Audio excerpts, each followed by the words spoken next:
wanted to look at more closely, and certainly speaking today has lit a fire under me to look at it more closely. The way I started is really looking at what is a 2-year gap between the 2014 Commission report and really the sanctions that were imposed in July 2016, and just trying to think through what were the authorities that were available in that time period, and frankly, why did the United States wait that long? I think it was pretty evident, some of the abuses that were listed in the Commission's report. So not to get too technical, I'm going to sort of describe. So the presidents have executive authority that allow them to issue executive orders, as you probably have all seen if you're looking at the news. And part of that is their ability to declare a national emergency that either creates or adjusts a sanctions program. In the case, and then within an executive order, you have status-based designations, which, for example, if you're an official in the North Korean government, you could just be designated for being that official. And then there are conduct-based designations, which is, you engage in a proliferation activity or you act on behalf of those that engage in those activities. So those are sort of two different status-based and conduct-based.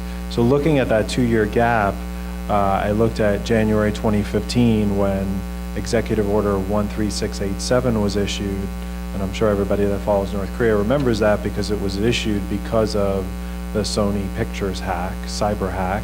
But human rights were specifically mentioned in the executive order, in the national emergency, and it's mostly a status-based designation authority, allows the designation of government officials and party officials, but of course that wasn't used until 18 months later. And so the question really that I don't have a good answer to, I have to say, is when you look at the designations that the Obama administration did in July 2016 and January 2017, both of those designations used the authority from January 2015, suggesting that they could have very easily been designated in that time frame. And so it leads to this conversation of, is human rights really as much of a priority in the sanctions field as perhaps it should be? And it definitely should be. And I think a lot of those designations could have been done a little bit earlier. And then in March 2016, after the North Korea Sanctions and Policy Enhancement Act was passed by the U.S. Congress and signed into law, there was another executive order, 13722, that specifically allowed designations for serious human rights abuses, exportation of workers, and censorship. So those are more conduct-based. So what I've been looking at a little more closely has been the exportation of workers, and looking at UN Security Council Resolution 2321 that was issued late last year, was one of the first that stated that earnings from overseas labor are used by Pyongyang for its nuclear and missile programs, which would be a violation of previous Security Council resolutions.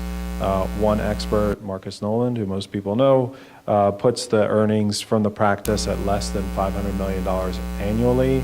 So I think if we're looking sort of into the future, if there's another provocation, I could see a resolution having sanctions against the payment of those that revenue.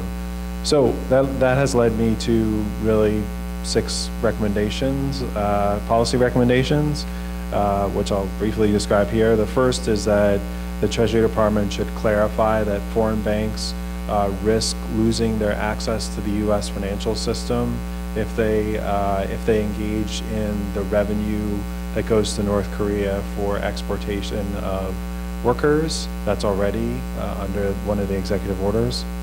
Second is that Ambassador Nikki Haley should press the Security Council for another session on North Korea human rights, including the vote on the recommendation to refer to the International Criminal Court or create an international tribunal. Third, which was mentioned earlier, is that human rights should be a core element of any discussions with North Korea. Fourth, Congress should extend the North Korea Human Rights Act that expires later this year. Fifth, the Trump administration should request that the Security Council sanction entities and individuals for human rights abuses, including North Korea's leader Kim Jong-un at the Security Council, something that has not been done yet. And then what I mentioned before about my expectation that there will be a prohibition on payments to North Korea for forced labor. And then finally, the Trump administration should really reverse the decision. I think it was a decision, but at least it's not in the annual trafficking in persons report. Since 2010, the administrations have not named specific countries that employ overseas labor.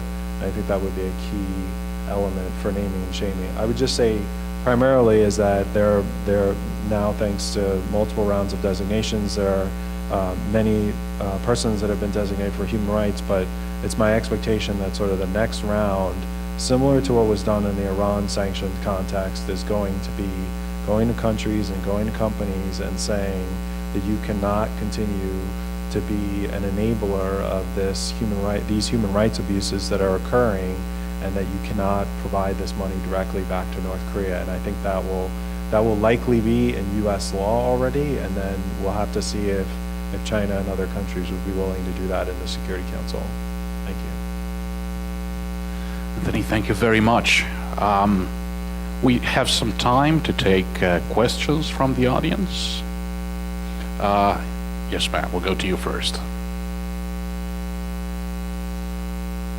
Yes, actually, please do wait for the running mic. We have mic runners, 2 of them, 1 on each side. If possible, please do identify yourself, and also, if possible, please do direct your question to a specific panelist and specify which one. Hi, my name is Sarah Moon. I am currently a freshman at the Elliott School of International Affairs here at George Washington University.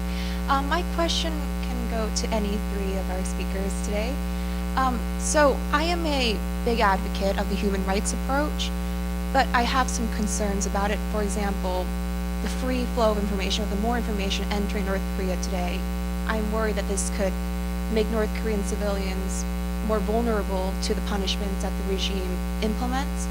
And not only that, humanitarian intervention, military intervention, it seems implausible today because of possible nuclear retaliation. So how exactly are we utilizing these human rights violations to target the regime?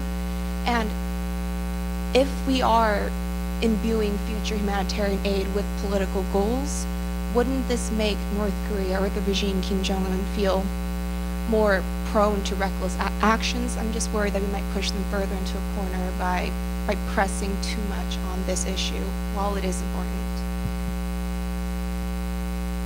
Any of the distinguished panelists like to take one? Would you like me to?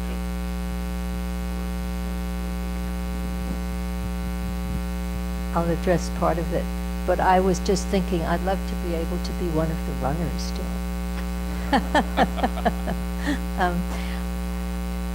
Whether information could make North Koreans vulnerable to punishment.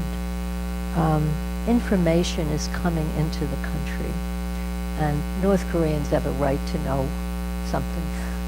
It's going to come in whether or not it's restricted or not. And from various polls that are taken from those who've defected, I don't know the exact percentage, but a high percentage acknowledge that they watched a South Korean DVD and that they had access to other information. And this is a very important and very good thing. And they know they're taking a risk, some of them, in getting a DVD, watching it. There's a real kind of war in a way going on between the government and people in terms of restrictions on information.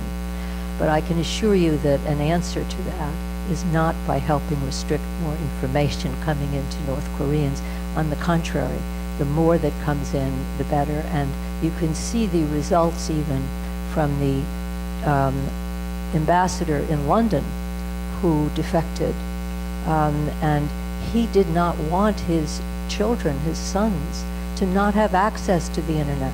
He did not want to have to rationalize to them why they shouldn't have, as long as they're North Koreans. And so he didn't want them to grow up that way.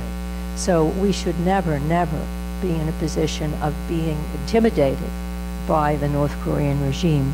And I think that's how I would basically answer some of the other points you raised. The idea that human rights violations and addressing them and knowing about them will make the regime more reckless. What we have seen is that it has rankled the regime, the whole issue of accountability and going to the International Criminal Court, to the point that that was the very first time that North Korea offered a visit to the Special Rapporteur for Human Rights in the DPRK, very first time they offered a visit to the High Commissioner for Human Rights. And they're sending in reports to UN bodies now on Commission on the Status of Women, the Committee on Women. These reports may be pretty poor from my perspective, but they're happening because North Korea feels it has to show some cooperation, and that has become because of pressure.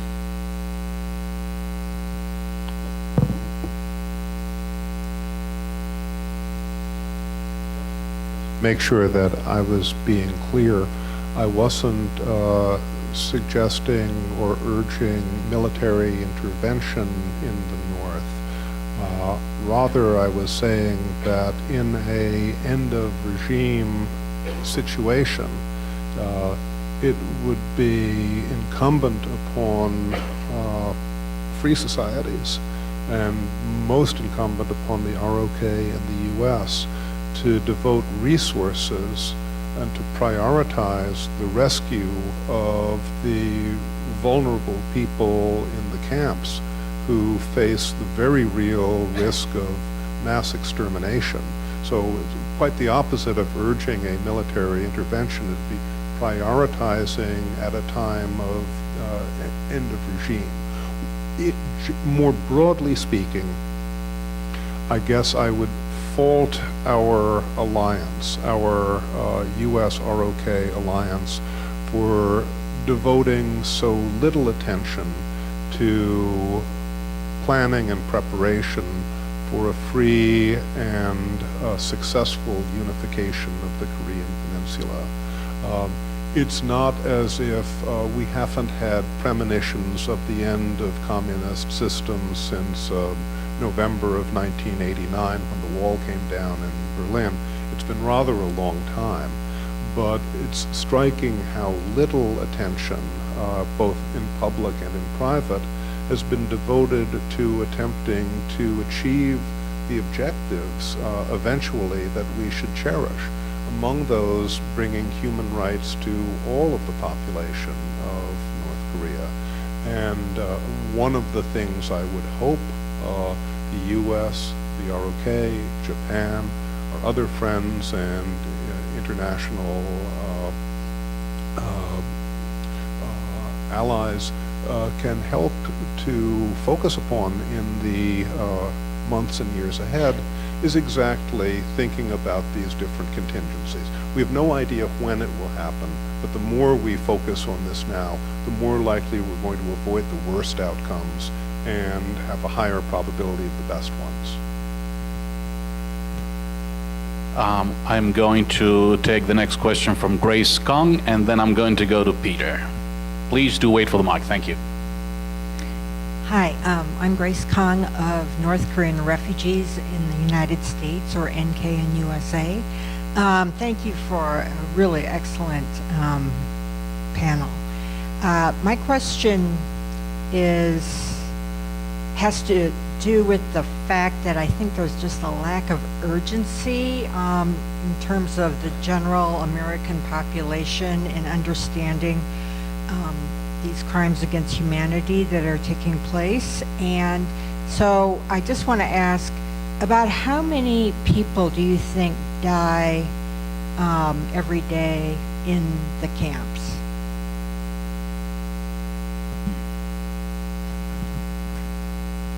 Grace, I think that one single person dying in a camp is one too many, as far as we're concerned. And I fully agree with your points. They're great points. What else is it going to take? We had witnesses here this morning. We heard those harrowing stories of infanticide, persons who witnessed and were forced to participate in infanticide. We have the satellite imagery. We have most distinguished experts looking at ways to address the issue, ways to resolve the issue. It's a great question. What will it take to enable our own American public to understand the urgency of this issue? And after taking Peter's question, I'm going to go to Michael Maya. Thank you. Peter Kang, Korea Freedom Alliance. I want to raise a question about South Korea, which has not really come up, because South Korea is a critical factor for North Korea freedom movement. Moon Jae-in, who is running for president in the election May 9, he's a leftist candidate, and if he comes up, he will pursue leftist policy like Kim Dae-jung and Roh Moo-hyun, which is to sympathize with North Korea and help them a lot of money. Already, Moon Jae-in in 2007 rejected, abstained from United Nations vote for North Korea human rights resolution, and he vowed to reopen Kaesong Industrial Complex, which was closed down by the impeached president, who is strongly pro-American and anti-North Korea. So if the next president is Moon Jae-in or something similar, then North Korea freedom movement is in jeopardy. Are you worried as much as I am about this, or you don't really talk about it?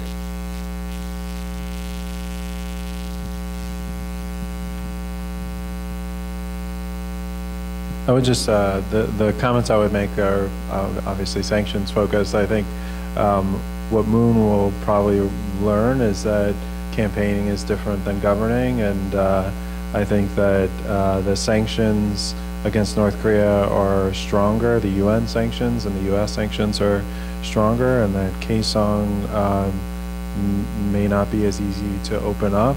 I would also say that the South Koreans made very clear that they thought some of that money was going to North Korea's weapons programs, and so that's going to be a problem as well on just on the Kaesong specific part. Certainly, I think it sounds like this administration is not interested in that type of policy with North Korea, so that certainly could be something that that could be an issue between the two countries. One concern that I would like to express in that way has to do with the success that the United Nations has had in bringing forward the Commission of Inquiry report, strong resolutions, appointing people to look at accountability issues. Now, how did this all come about? There was a strong coalition of states, and South Korea was one of those states. And that is very important, that that coalition remain, because we all can recall when there were earlier candidates, I think in 2007, under a different South Korean administration that took a different view, South Korea would abstain on the resolutions in the General Assembly on human rights in North Korea. No one wants to go back to a point like that. And there is an existing coalition. It's gotten to the point, this was the European Union, Japan, Republic of Korea, and the United States, and there were other countries as well that were involved. In 2016, the United Nations General Assembly resolution on human rights in North Korea was adopted by consensus. This is all the work of this coalition. So how South Korea, when a new administration comes in, has to appreciate what's been accomplished over the past number of years, what the success of the UN has been, and how their own role has played a part, and that maybe, as Anthony points out, this kind of governing and having to face the reality of the situation will have some influence. But that's a big concern of mine.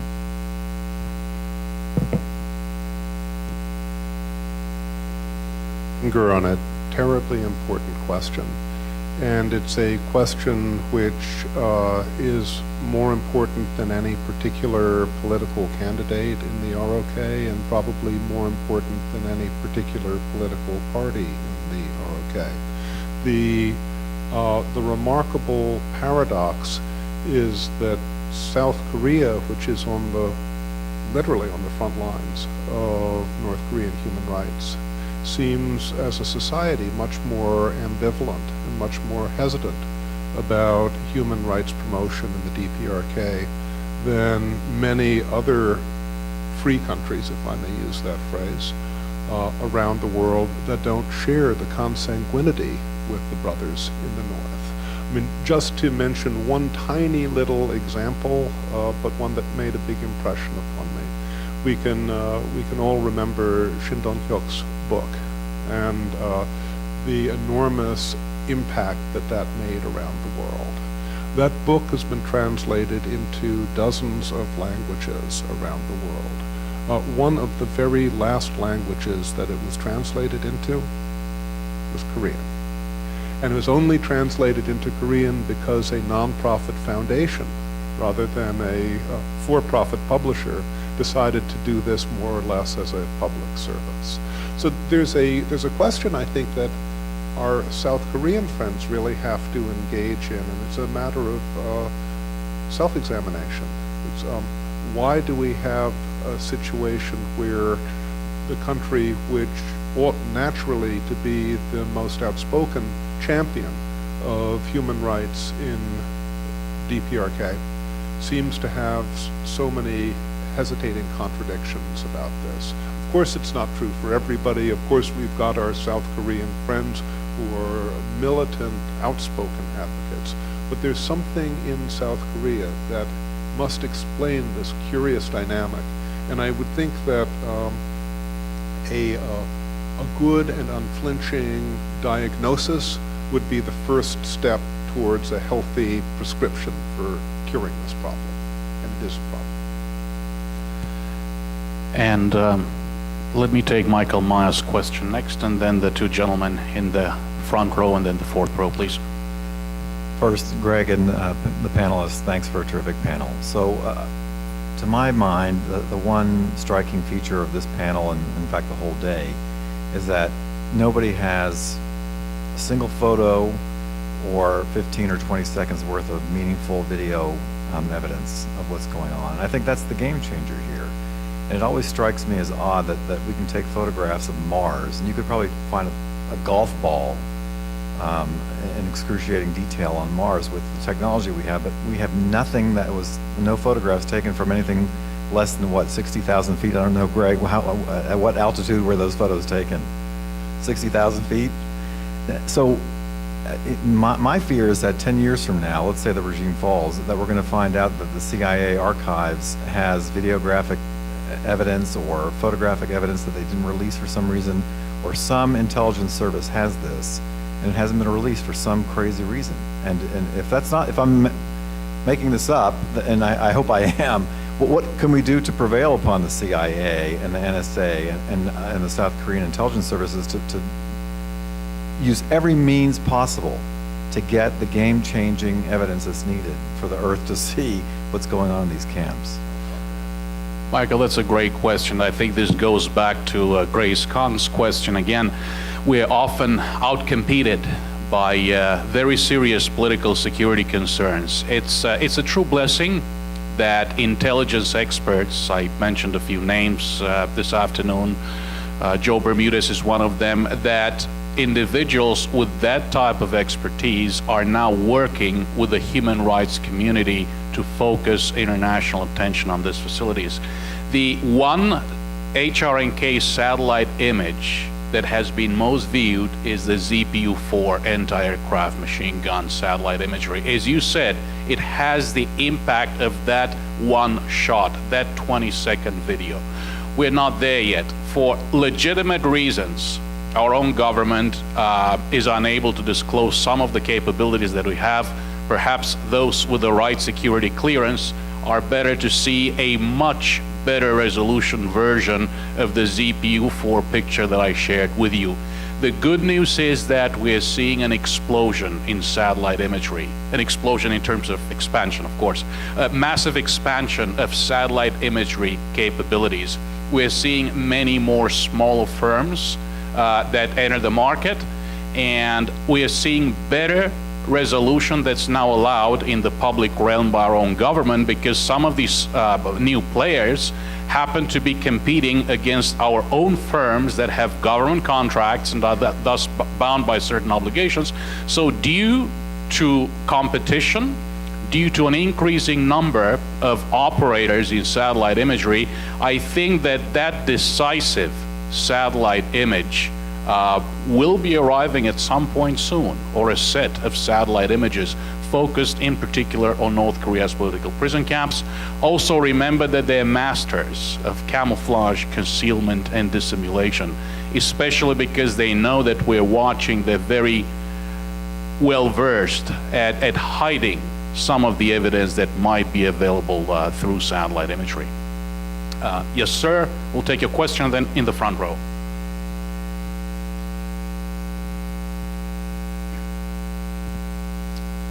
Thank you. In addition to focusing on the very serious humanitarian and human rights violations in North Korea today, to what extent, if any, do you think it's helpful to mention the areas of human rights that North Korea, from its own point of view, believes that it in fact is doing well? Specifically, right to housing, health care, education, a job for both rich and very poor.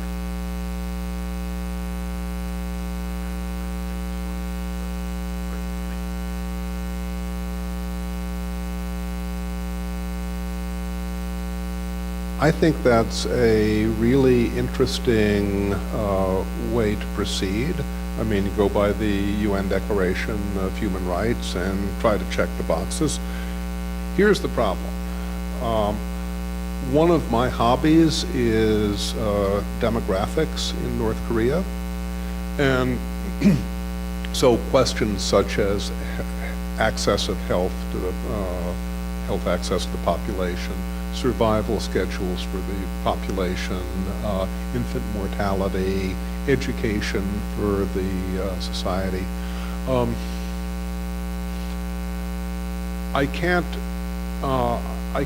prove this, but I can tell you in the kind of the elevator version that there are so many inconsistencies in the limited amounts of information that the North Korean regime releases, that the most parsimonious explanation for the inconsistencies is massive falsification, so that the population censuses look as if they were doctored first to hide the army, then doctored to hide the famine, so that it looks as if the nutritional surveys were doctored to make it look as if low birth weight prevalences were pressed down to approximately European Union levels, which is impossible for a country, you know, coming out of a famine, things like that. The North Korean government, if you will, is one step ahead of us on this. They have attended to the empirical information that might help independent outsiders come to their own conclusions about their performance there. And for the moment, I'm kind of stymied on how to get the actual information from the DPRK that would help to address exactly those points that you mentioned. At the UN, North Korea has ratified quite a number of human rights agreements, and one is on economic, social, and cultural rights, and one is on women, and others on children. They've recently ratified disabilities, and they're supposed to report on how they carry out, how they comply with the provisions in these agreements. and usually they don't report. The states who are party to a convention are called to report on the compliance, and they have been notoriously late in presenting information. So they themselves have not particularly brought forward, at least internationally, information. They have recently reported to the Committee on Rights of the Child and on Women, and when you look at those two reports, I mean, I don't know if you've looked at them, but if you do, I think you will find that they leave so much to be desired that it's very difficult to consider that a report that shows an accomplishment. On the healthcare situation, I've been sometimes puzzled by that one, because the Secretary General's reports have shown how healthcare is in a terrible situation in the DPRK. And the UN agencies that are there, very often, they try to put a positive cast if they can, but the reporting is quite poor, and to the point that states urge North Korea to put more resources into healthcare and also into agriculture. And North Korea, at a review of its human rights record, actually agreed that it was necessary to put more of its own resources into these areas where there could be progress, but so many of the resources are directed toward their military and nuclear programs that even the Security Council, when they announce sanctions, always points out that the resources are not addressing the unmet needs of the population. So I do believe that if there are areas, I wouldn't say where they're doing well, but where there's some effort to make some progress, then I think the North Koreans should be reporting this. And I think, as Nick says, we'd have to look at the actual information because access is often not allowed to some of the humanitarian groups to verify this. They're given figures. They don't always know what the situation is. And they have to work from government figures. And yet the government very often says how much they need and they want outside help for it. And not everyone believes that they need that much, or sometimes they don't ask at all. But one other, I don't know if this has come up, I think Greg mentioned earlier the Sungbun system. And this is something that one would have to look at when you consider progress in economic and social areas, because this is a system of social classification and really political discrimination, so that there are certain favored groups because of loyalty to the regime that are more entitled to food or to health care or to other services, and then those